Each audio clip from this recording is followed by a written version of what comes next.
Tarde Acadêmica. Estamos aqui no primeiro episódio do nosso podcast RDH Talks, vinculado ao projeto de extensão RDH Plus, coordenado pelo professor Dr. Leonardo Cielo. Hoje estão apresentando eu, Gerderson Almeida, extensionista bolsista, e o extensionista Anderson Carneiro. E temos como convidado o pesquisador Leonardo Carrilho, doutor em Ciência Política pela USP, com doutorado sanduíche no Instituto Max Planck de História e Teoria do Direito em Frankfurt, mestre em Direito Público pela UERJ, doutorando e pós-doutorando em Direito da Regulamentação FGV Rio e procurador do Estado do Rio de Janeiro. Doutor Leonardo, pode ficar à vontade, a palavra está com o senhor. Muito obrigado. Muito obrigado, Gederson, muito obrigado, Anderson, muito obrigado também ao meu amigo Leonan pela indicação e pelo convite. É um prazer enorme conversar com vocês. Um prazer e uma honra ainda maior de eu ser que é a cobaia desse experimento, que com certeza vai dar certo aí, já vai render muitos frutos. Espero que vocês tenham uma ótima audiência e que as pessoas se interessem pelo tema que a gente vai conversar e tratar hoje. Eu vou falar sobre um artigo, e aí disponibilizei para vocês, e podem disponibilizar. Esse artigo vai aparecer num capítulo de uma obra coordenada pela professora portuguesa Carla Garcia Amado. E eu escrevi em coautoria com o meu amigo, colega de procuradoria e também co-orientador da minha tese, o José Vicente Mendonça. O artigo resume bem a parte teórica, embora não esgote, daqueles aspectos que a gente vai trabalhar na tese. E a ideia central, pelo menos da tese, né, não vou falar muito, conjuga regimes de incerteza com catástrofes regulatórias. E esse artigo, esse capítulo de livro, nós chamamos de Habitar a Incerteza, Reflexões Arriscadas sobre o Direito Administrativo do Risco. E aí tem uma brincadeira aqui do Zé Vicente, que é a inversão, né? Em geral, o que a gente falaria? Direito administrativo do risco, começa pelo tema, 2 pontos, né? Habitar a incerteza ou reflexões sobre incerteza, etc. E aí ele trouxe, né, uma provocação justamente para a gente inverter o título, começar com a proposta meio poética, filosófica, vai aparecer ao final do texto, de habitar a incerteza. E o que seria esse habitar a incerteza? Então, eu vou continuar mais ou menos fazendo um resumo da ideia central do artigo e depois a gente discute. Certo. Beleza? Tá bom. Bom, a ideia central desse artigo é tomar como ponto de partida a distinção pouco abordada no direito administrativo entre risco e incerteza. Então, na primeira parte, a gente vai tratar da distinção fundadora dos graus de incerteza e das áreas de incidência dessa incerteza. Esses são basicamente os fundamentos conceituais clássicos. E há duas grandes obras aqui que mais ou menos são irmãs, quase que gêmeas, siamesas, mas que nasceram por lugares e autores diferentes. Os dois autores centrais, o primeiro que trata dessa distinção na teoria econômica, se chama Frank Knight. Justamente em 1921, ele escreveu um livro fundamental, que era a dissertação ou a tese de doutorado dele, que ficou chamado como Risk, Uncertainty and Profit. Seria algo como risco, incerteza e lucro. E no mesmo ano, também em 1921, esse já mais famoso, o Keynes, né, o economista Keynes, escreveu o livro A Teoria das Probabilidades. Então, esses dois livros são o pilar do cânon, a ideia central dessa distinção que a gente vai tratar sobre risco e incerteza na primeira parte do nosso artigo. As estratégias de enfrentamento da incerteza e quais são os limites cognitivos. Então, a gente fala da economia comportamental diante da incerteza, trazida principalmente pela obra revolucionária de um ganhador do Prêmio Nobel de Economia, que é Rápido e Devagar. Daniel Kahneman, que não é um economista, é um psicólogo, escreveu, né, junto com o seu parceiro, Amos Tversky, uma série de estudos que mostram como as pessoas estão sujeitas a vieses, a heurísticas, e elas, em determinados contextos, fazem coisas completamente imprevisíveis, aparentemente irracionais.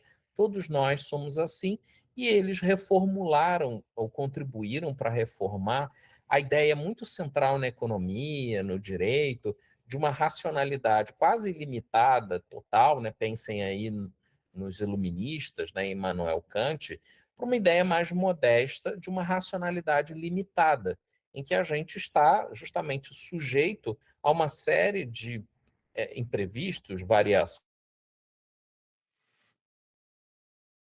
automático do nosso cérebro. E aí, outros autores fizeram críticas a essas heurísticas. A gente fala também como nós podemos criar estratégias gerais de enfrentamento da incerteza. Retomamos as técnicas do Keynes, justamente nessa obra magnetização, análise de ótimo de Pareto, com Hassani, né, umas propostas de randomização, e abordamos o que talvez seja um dos corações das técnicas principais existentes, principalmente no direito ambiental, mas que a gente traz para o direito administrativo, que é o princípio da precaução. E acrescentamos aí, para finalizar, estratégias contratuais dentro do direito administrativo, da administração pública, até concluir com a parte sobre uma proposta, algo propositivo mesmo, mais do que simplesmente descritivo, de como o direito administrativo brasileiro deve habitar a incerteza.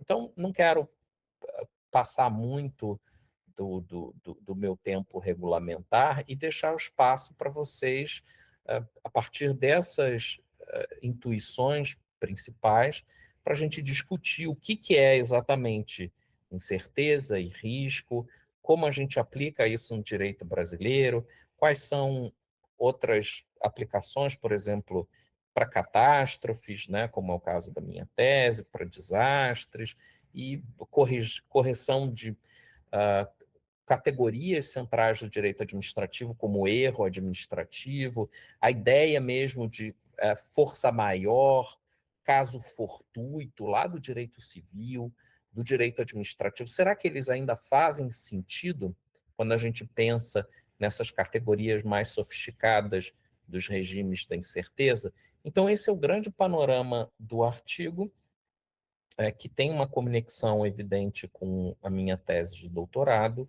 e que eu acho que pode render grandes frutos quando aplicado às mais diversas áreas do direito, não só ao direito administrativo. Leonardo, você quer começar, Anderson? Pode ficar à vontade, Jefferson. Eu vou dando prosseguimento. Pronto. Leonardo, esse seu artigo eu li, ele é excelente, as vezes que você traz. Primeiramente, eu gostaria de fazer, né, a menção a um dos primeiros parágrafos seus que você traz logo H.P. Lovecraft. Faz a relação do...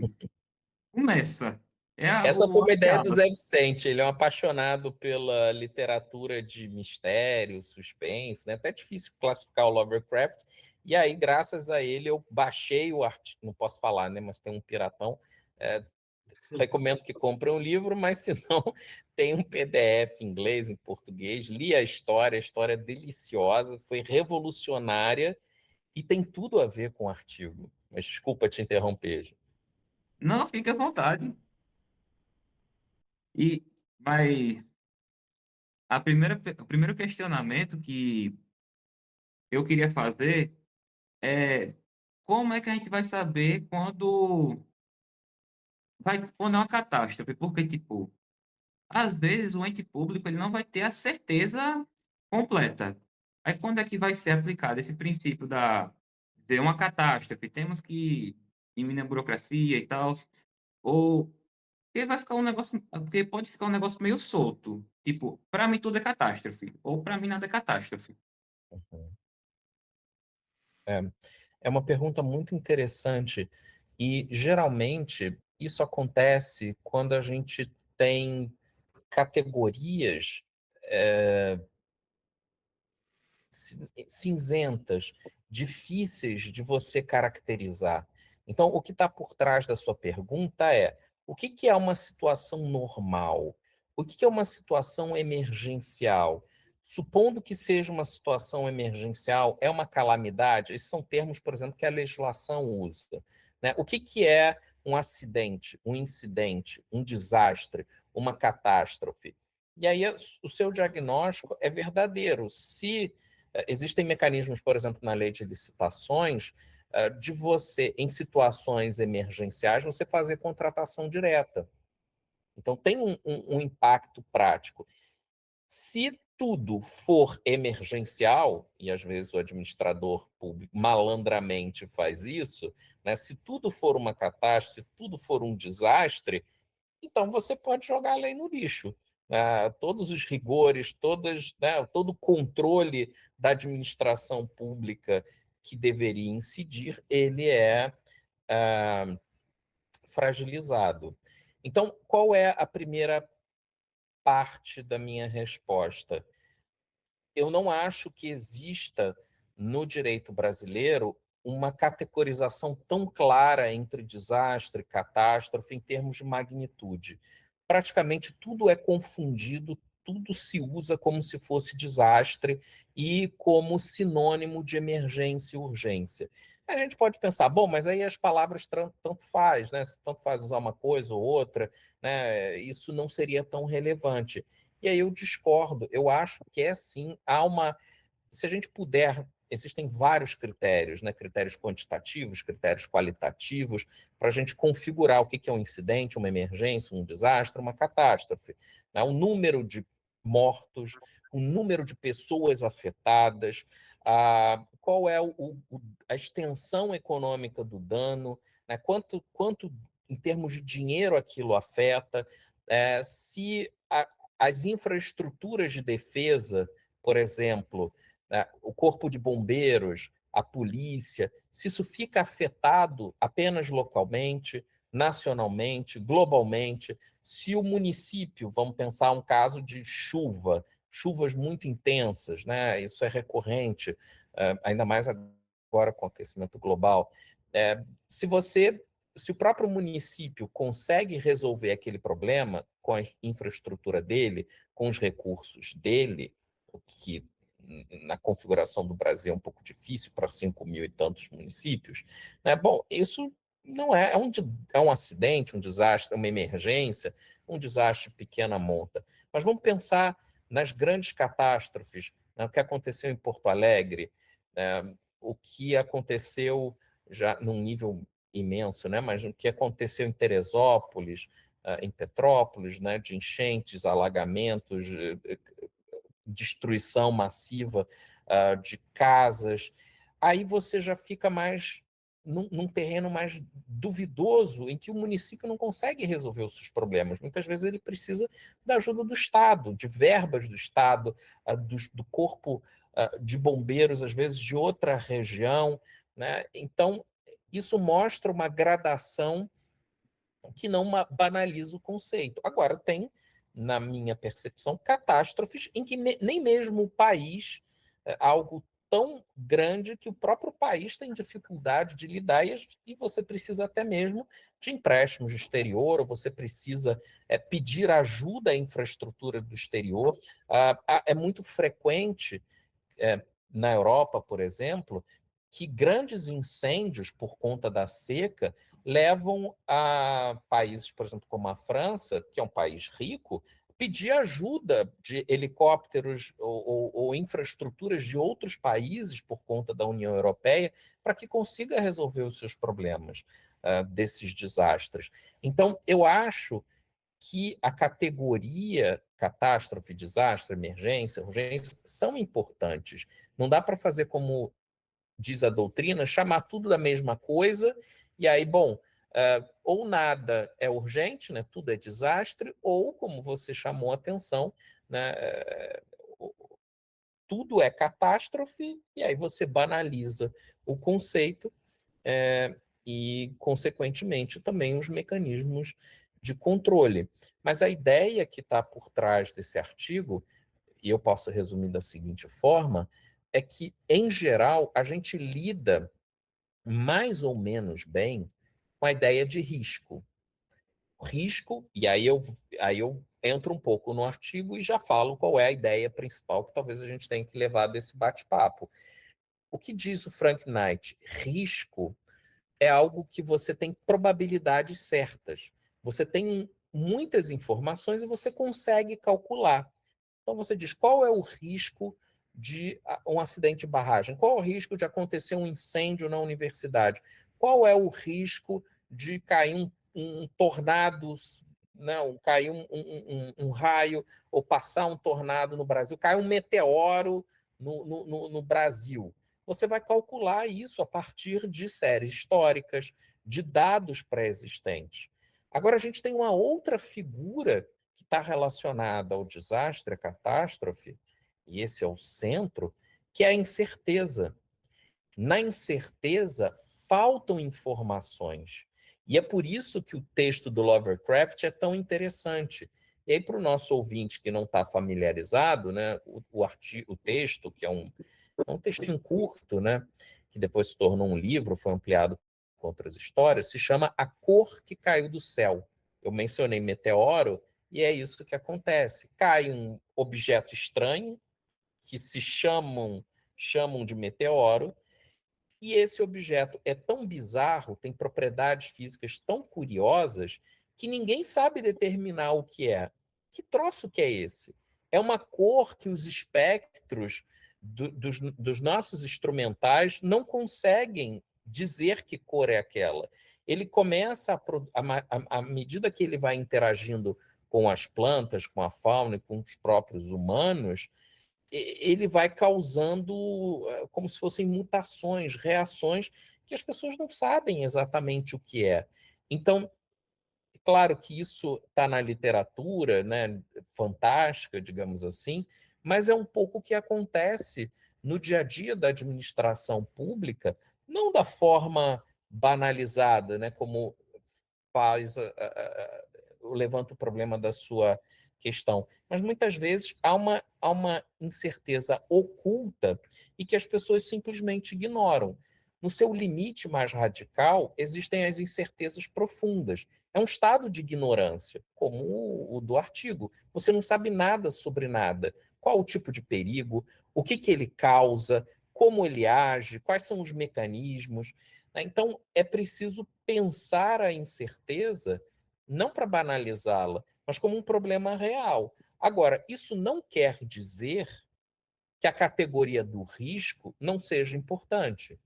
Então, a minha resposta nessa segunda e última parte é que diferenciar risco e incerteza é fundamental, não só em termos de categoria, né, por um simples amor a criar classificações, ou como fazem muito no direito, né, inventam uma teoria minoritária para vender livro, né, não é isso que a gente está fazendo. Aqui é interessante mostrar que essa diferença, risco, incerteza, desastres, catástrofes e tudo mais, tem uma aplicabilidade prática. E o desafio é esse, né? Entender que ela existe, saber como tratá-la e tentar habitar um regime de incerteza, né, nos seus mais variados graus. Não sei se eu respondi a pergunta ou se você quer complementá-la. Respondeu com excelência, Leonardo. Ah, que Muito bom. obrigado.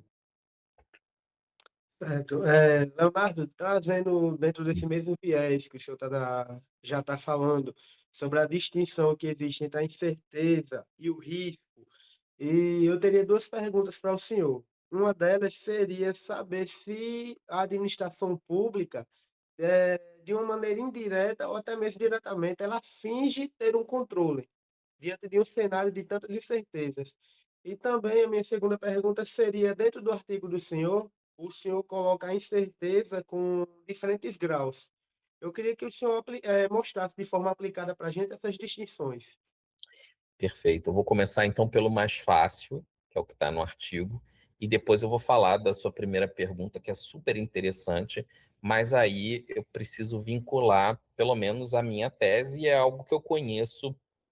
A gente tem que ter mais dados, mais evidências para poder falar com certezas, né? Com mais certezas do que simplesmente o achismo, o palpite. Bom, então começando pela a segunda parte, ou a sua segunda pergunta, que é, você me diga se eu entendi bem, diferenciar os vários regimes de incertezas e dar exemplos sobre eles. É isso? Isso Perfeito. mesmo. Então, vamos falar um pouco sobre os tipos de incerteza. A gente fala que em várias categorias e depois nas áreas de incidência. Bom, então, logo no primeiro capítulo, quando a gente faz essa distinção fundadora, né, entre risco e incerteza, eu já antecipei aqui que o risco, pelo menos na minha visão, ele é o primeiro passo, a primeira etapa da incerteza, dados, e a partir daí você pode calcular as probabilidades, em que você tem probabilidades a priori, uma situação estatística ou estimativas. E é a partir daí que ele vai fazer a conexão com a incerteza. A probabilidade a priori quer dizer que você já tem as regras são conhecidas antecipadamente. Então, vamos imaginar, isso geralmente é aplicado à teoria dos jogos, né? O exemplo que a gente traz aqui é o lançamento de um dado. Você sabe, se o dado não for viciado, um dado normal tem 6 faces, você sabe que a probabilidade de cair qualquer das faces é 1/6. Então, eventos independentes, vamos fingir aqui que a gente está fazendo um jogo, valendo dinheiro, valendo qualquer coisa, né? Então, eu digo, olha, se eu acertar o número do dado, eu vou ganhar R$ 2. Se você acertar R$ 2, se qualquer outra pessoa acertar R$ 2. Aí a pergunta fácil, né, basilar, é qual é a probabilidade de eu colocar o número 3, por exemplo, e acertar esse número? A probabilidade é de 1/6.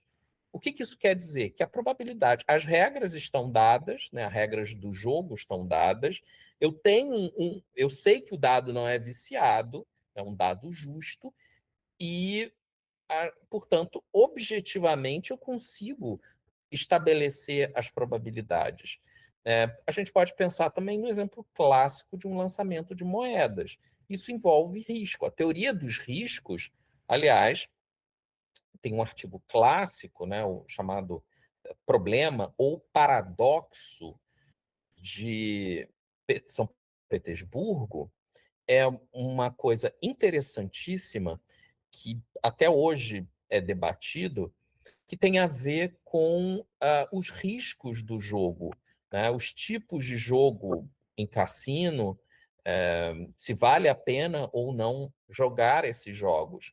E aí a ideia começa bastante simples e se torna complexa, se torna um paradoxo. Vou resumir aqui também para a gente não se estender muito. Como é que é o paradoxo de São Petersburgo? Imagina que eu tenho uma moeda, cara ou coroa, e aí a gente vai fazer o seguinte: vocês precisam pagar, vamos supor, R$ 10 para fazer esse jogo. E o jogo, as regras do jogo, que são dadas e conhecidas para todos, é o seguinte: você vai escolher ou cara ou coroa, e eu vou jogar a primeira vez. Então vamos supor que você escolha cara, né? E todas as vezes que eu lançar, fizer o lançamento dessa moeda não viciada e cair cara, você vai ganhar R$ 2. a partir do momento que aparecer coroa, o jogo vai se interromper e aí você vai recolher o tanto no número X de caras que foi selecionado. Então, qual é o paradoxo por trás desse risco? Se você pensar que eu vou jogar infinitas vezes cara ou coroa e que infinitas vezes pode cair cara, tese, vocês têm uma expectativa de ganho infinito, concorda? Se a regra do jogo fosse, olha, eu vou pagar para vocês R$ 2 cada vez que vocês acertarem, é um jogo bom, vale muito a pena, porque teoricamente vocês podem ficar bilionários. Imagina que eu vou jogar 1 bilhão de vezes 2, vocês vão ganhar 2 bilhões de reais. Vale a pena. Mas o jogo não é assim. O jogo é o seguinte: eu falei, R$ 10 é a entrada. E aí, probabilisticamente, vale a pena? Então vamos imaginar que eu tenho uma moeda, eu vou jogar a primeira vez, cai o cara. Vou jogar a segunda vez, cai o cara. Vou jogar a terceira vez, cai o cara. Vou jogar a terceira vez, cai o coroa. Vocês, portanto, vão dobrando a aposta, vão dobrando o prêmio, né? Primeira vez ganham R$ 1, depois ganham R$ 2, depois ganham R$ 4, R$ 8, etc. Se esse número ultrapassar R$ 10, vale a pena. O problema é que, segundo as distribuições de probabilidade, não vou entrar em fórmula que todo mundo odeia do direito, quase todo mundo odeia a fórmula, fazendo várias e várias vezes, a gente observa que a maior probabilidade é que você só consiga 2 caras. Você vai tirar, consegue cara, você vai tirar, consegue cara. A terceira vez é muito provável que seja coroa.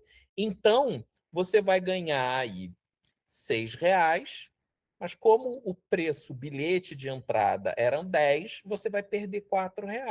Concorda? E Sim, aí, qual é o paradoxo de São Petersburgo? E que vale para a maior parte dos jogos de azar?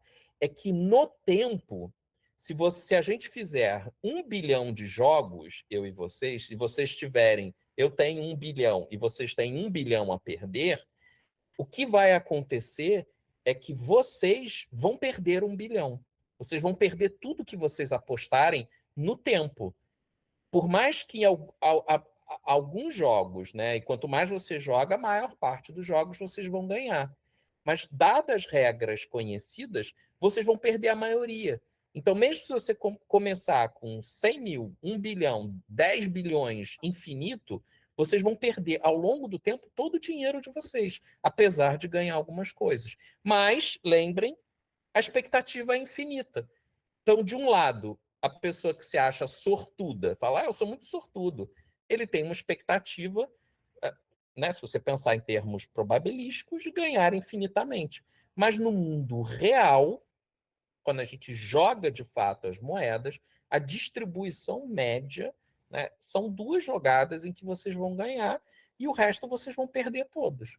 Então, essa é uma aplicação prática. Né? E como é que isso aparece? Beleza, isso é super, né? Tem a ver com teórico, tem a ver com teoria dos jogos, ok. Mas como é que isso aparece na realidade, que eu acho que é o que vocês querem saber, na realidade do direito administrativo, né? Um exemplo prático. Bom, imagina que você tem um medicamento, ou o que a gente vivenciou na pandemia, ou há várias discussões, desculpa, sobre sibutramina, agora está em moda né, a pílula do câncer, sobre imaginem N medicamentos. Então, o que você quer saber? Você quer saber a eficácia. Quer saber quantas pessoas, qual é a probabilidade daquele remédio funcionar para o maior número de pessoas possível. Então, o que você vai fazer? Você vai fazer testes randomizados lá, com os critérios da medicina, pacientes que recebem placebo, né? Tem todas as fases da pesquisa, com animais, alguns nem podem mais, mas enfim, com pacientes de verdade que estão doentes, enfim. E aí você vai saber, com algum grau de precisão, qual é a probabilidade daquele seu fármaco funcionar. Beleza? Existe uma outra categoria que a gente não abordou, que está entre o risco e a incerteza, que o Kahneman, o Susskind, chama de ruído. E ele é fundamental para o direito. Vocês vão entender muito claro o que é o ruído. O ruído, a gente pensa em barulho, né? Mas não é isso. O ruído é a variância que acontece numa determinada amostra para situações que são iguais e que deveriam ter um resultado igual, mas têm resultados diferentes. Qual é o exemplo disso? Sentenças, acórdãos, decisões. Você vê um caso, né, vocês estão ingressando agora no mundo do direito, né, quando vocês forem advogar, a pergunta do cliente isso aí é causa-ganha? Né? Qual é a chance de eu ganhar isso? A resposta do direito é depende. Sempre depende. Você tem súmulas, você tem decisões, mas é uma caixinha de surpresa. Por quê? Porque mesmo algo que está claro na lei, mesmo algo que consistentemente os tribunais vêm decidindo num determinado sentido, pode ser que aquele magistrado iluminado entenda que o seu caso é diferente e ele vai produzir um resultado diferente, ou seja, um ruído. E isso é um problemão. Então, esse é um regime que é um regime de incerteza, chamado incerteza aleatória, porque tem um grau de aleatoriedade nessas decisões que fogem ao padrão esperado. Então, a gente trata essa incerteza como risco. Você pensa, qual é a probabilidade de um juiz dar uma sentença fora do caso? É uma súmula, é uma coisa, né, já está consagrado ali, então é 90% de chance dele, né, decidir naquele sentido e 10% dele fazer uma cagada ou inventar uma história maluca ali. Né? Então, você usa a probabilidade para resolver esse problema de um ruído. Beleza. Agora a gente entra nas chamadas incertezas epistêmicas. E aí o buraco é mais embaixo, aí é mais complicado. Por quê? Porque nesses dois casos, tanto do risco que eu dei para vocês, né, do caso da moeda, do medicamento, do efeito, acrescentar mais, ou o próprio ruído, acrescentar mais informações, dar maior certeza, não faz a menor diferença. Então, nada do que eu disser para um jogador no cassino, nada, ele já sabe quais são as regras, ele sabe que existe uma distribuição de probabilidade, então nada vai alterar o resultado. Né? Ele imagina que ele é um cara sortudo, nada vai alterar o resultado. Eu faço um experimento. Né? É claro que, refazendo o experimento, eu posso ter resultados diferentes, mudando uma variável, né? Se teve algum erro naquela pesquisa, se a população, se a amostragem foi pequena, né? Mas dar mais informações ao paciente, ao pesquisador, ao médico, não vai alterar nada em termos de probabilidade. Agora, a incerteza, nos seus mais variados graus, né? O caso da incerteza profunda, o caso lá do Lovecraft, né? Se eu, vamos imaginar, inventar um aparelho que eu consiga medir a cor do meteoro, você há de concordar que eu vou diminuir a minha incerteza. O que aconteceu no caso da pandemia? Né? Você me pediu exemplos concretos. Na pandemia, a gente não estava tratando de risco com probabilidade. A gente estava tratando de um cenário absolutamente incerto. Essa vacina funciona? As vacinas, nenhuma delas tinham seguido o protocolo completo, tinham feito todos os estágios, mas elas precisaram ser antecipadas. Então, quais são os riscos dessa vacina? As pessoas vão morrer, né? As pessoas vão ter efeitos colaterais? Qual é a resposta? Não sei. Ninguém sabia, porque era algo muito novo. Né? Era um meteoro ali que estava caindo naquele momento. Né? Então, a gente estava lidando com uma situação de incerteza profunda, né? Em que mais dados, mais informações, mais testes, comparativo, como era um efeito global, a gente tinha muito fator para comparar também em outros países. Né? O Brasil e os Estados Unidos demoraram a vacinar, demoraram a implementar certas medidas, né? E outros países que fizeram barreiras, outros países que tomaram outras medidas, tiveram resultados muito melhores, ou seja, menos gente morreu em decorrência da Covid. Né? Tivemos várias vacinas, algumas melhores do que as outras, algumas pessoas grávidas podiam tomar, outras não. Né? Então, isso é um regime claro de incerteza. E o direito precisa entender essa diferença e precisa saber tratar. Então, não sei se eu respondi, aí, Anderson, a sua segunda pergunta, se você tem complemento ou se eu posso entrar na primeira. Respondeu perfeitamente, tirou as dúvidas que eu estava em relação a esse exemplo prático.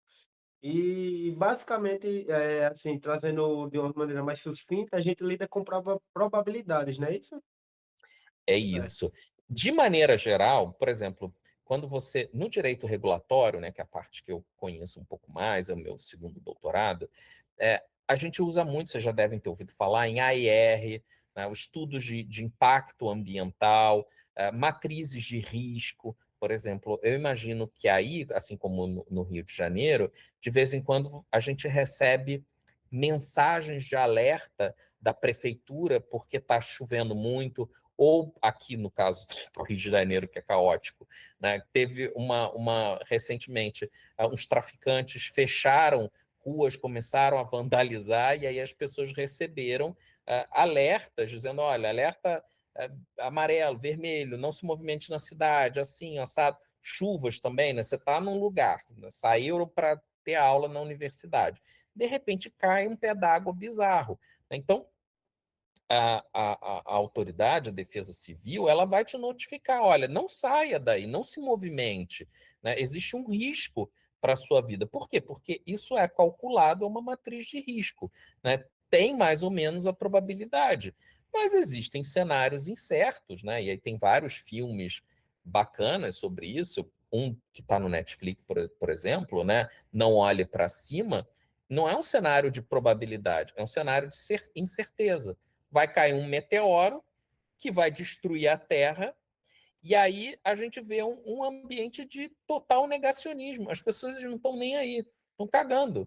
Falam, não, isso é besteira, não tem meteoro, a gente vai conseguir, sei lá o quê. Então você vê várias reações humanas, políticas, a um evento que envolve incerteza, que não tem como você calcular perfeitamente. Não existe cálculo perfeito. Então, no dia a dia, eu posso dizer que probabilidades funcionam, né? Embora elas sejam também um elemento subjetivo. Né? A probabilidade não é uma. Quando a gente aprende no colégio, né, a gente aprende como se fosse algo objetivo ali, né, 50%, 100% e tal, e não funciona bem assim. Né? Os matemáticos vão dizer, vão discordar, né, que há elementos subjetivos no cálculo da probabilidade, que tem a ver com cenário, tem a ver com uma série de viés, enfim. Mas, respondendo objetivamente, de fato, probabilidade uma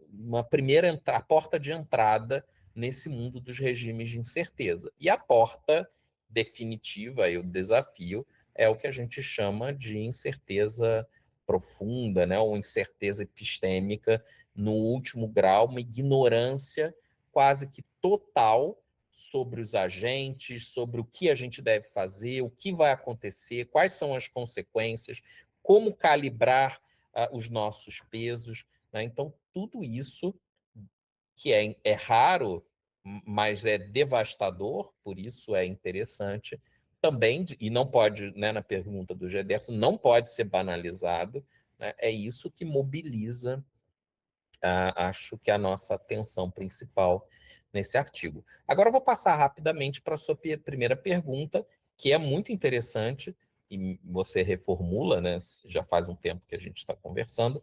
Você quer saber se existem, se a administração pública faz maquiagem, se os atores envolvidos, né, distorcem as informações ou até as probabilidades, e como isso certamente influencia no nosso diagnóstico e no nosso prognóstico. É essa a pergunta? Isso, correto, corretíssimo. Beleza. E aí eu só posso falar de algo que eu conheço um pouco mais. A gente não trata, é uma pergunta ótima, a gente não trata disso no artigo. Mas eu falo um pouco sobre esse aspecto na tese. E aí eu aproveito para falar um pouco da tese, né, que conecta com o artigo. A tese trata sobre regimes de incerteza em catástrofes regulatórias, especificamente no caso de barragens de rejeito, né? Todo mundo lembra, né, muito ainda vivo na memória do brasileiro, os desastres de Mariana e Brumadinho. Né? Mariana, até hoje o Rio está contaminado, 19 pessoas morreram, e no caso de Brumadinho, 270 pessoas morreram. É considerado provavelmente o primeiro, um dos maiores desastres ambientais do Brasil, e o segundo, um dos maiores desastres trabalhistas, né, no plano do direito do trabalho brasileiro. E aí eu conheço bem os dois casos, né? Eles foram e a gente mostra como há um cenário de incerteza, porque as informações elas estavam truncadas e não corretas e distorcidas num primeiro momento. Mas como houve CPIs, laudos, entrevistas, artigos, e houve uma produção massiva de informações, hoje a gente tem uma visão muito mais ampla e detalhada sobre esses dois casos. Existem outros casos de barragens também que colapsaram, Miraí, Nova Lima, mas a gente não sabe tanta coisa. Né? Não houve uma cobertura midiática, não houve uma mobilização como esses dois casos. E aí, o que é interessante no caso, e que responde diretamente à sua pergunta, no caso de Mariana, se descobriu, através das investigações do Ministério Público, das CPIs, etc., que havia um cálculo de probabilidade do desastre acontecer. Os a auditoria externa chamou-se pessoas da engenharia para saber qual era o risco daquela barragem colapsar. Era necessário fazer um plano de emergência, de evacuação das pessoas, mas quando a gente olha os documentos, é tudo falso, é tudo inflado. Nos documentos do caso de Mariana, eles ainda falam: olha, é absurdo, existe o risco de 1% de colapso dessa barragem. Mas, segundo a literatura, não é bem 1%, é muito menos, etc. E tal. E aí, o regulado, né, no caso a Samarco, né, que operava aquela mina, era ele que tinha a faca e o queijo na mão para fazer tudo, para estabelecer a probabilidade, para contratar a auditoria, para fazer o plano de evacuação da população ali dos interessados, dos afetados, né? Eles e a supervisão do então Departamento Minerário, que depois se tornou a Agência Nacional de Mineração, era precária, não tinha enforcement, não tinha fiscalização, não tinha punição, não tinha regras claras e adequadas para evitar que esse problema acontecesse. Então, as evidências mostram que houve fraude, que houve a manipulação dos dados, e a administração pública acreditou. Né? E, em alguma medida, acho que Brumadinho é mais claro, Brumadinho acontece quase 4 anos depois de Mariana. A gente tem a mesma estrutura de barragem, é o pior método que existe no mundo, foi o que nós adotamos, porque é o mais barato, que se chama alteamento a montante.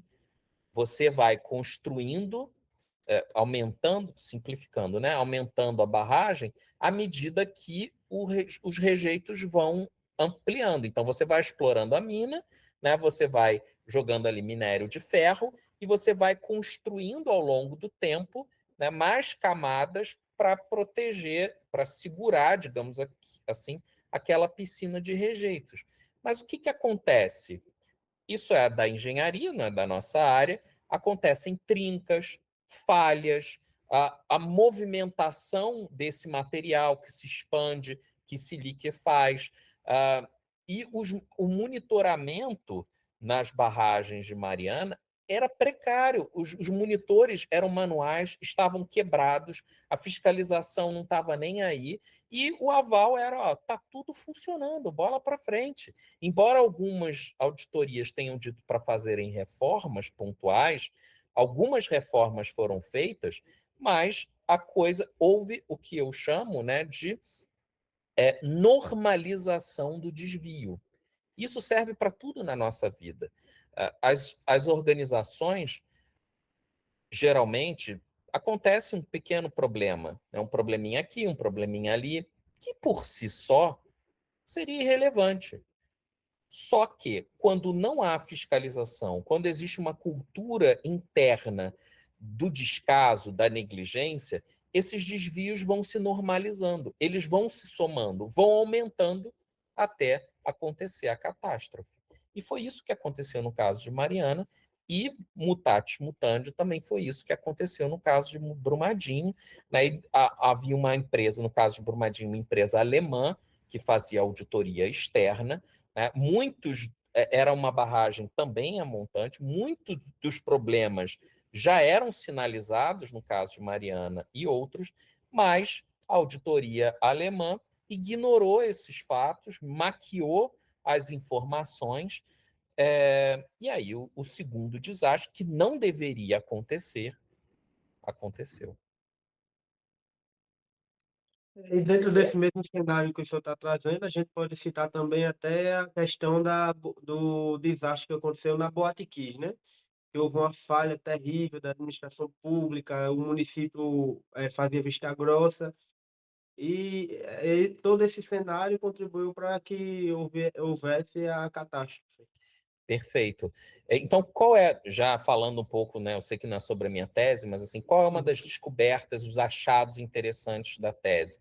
Que para esse cenário de mineração, a gente pode extrapolar para acidentes envolvendo incêndios ou acidentes nucleares, né, Chernobyl, Angra, Three Mile Island, acidentes, N acidentes, mas por enquanto eu só posso falar desse setor que eu conheço um pouco mais.